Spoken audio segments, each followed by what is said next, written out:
আসসালামু আলাইকুম রহমতুল্লাহি অবরাকাতু। সম্মানিত দর্শক শ্রোতা, আজ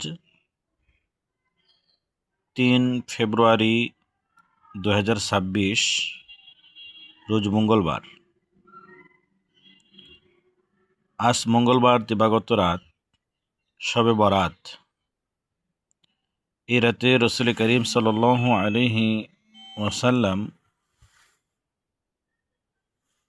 কিছু নফল ইবাদত করেছেন।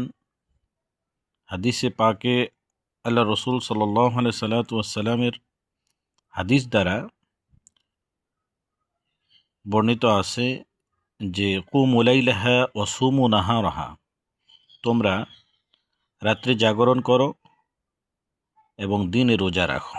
আমরা যারা পারি নফল রোজার নিয়তে আমরা রোজা রাখতে পারি, ইবাদত বন্দেগী করতে পারি, আল্লাহ তাআলার কাছে গুনাহ মাফের জন্য দোয়া করতে পারি।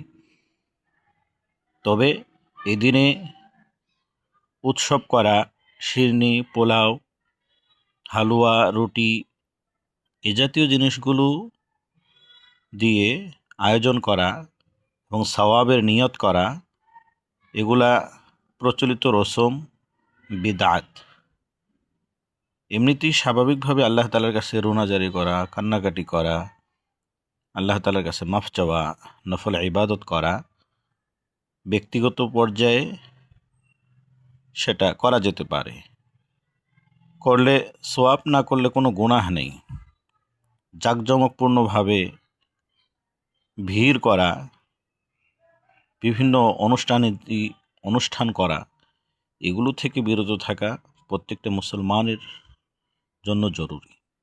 এজন্য আসুন আমরা বাড়াবাড়ি এবং সারাসারির মাঝামাঝি থেকে আমরা সবে বরাত পালন করি এবং আল্লাহ তাআলার কাছে দোয়া করি, আল্লাহুম্মা বারিক লানা ফি রজব ওয়া শাবান ওয়া বাল্লিগনা রমাদান। হে আল্লাহ, রজব এবং শাবানে বরকত দান করেন এবং রমজান পর্যন্ত হায়াতে তৈয়বা দান করেন। আল্লাহ তাআলা আমাদের সবাইকে কোরআন এবং সুন্নাহর আলোকে জীবনযাপন করার তৌফিক দান করুন। আসসালামু আলাইকুম ওয়া রাহমাতুল্লাহি ওয়া বারাকাতুহু।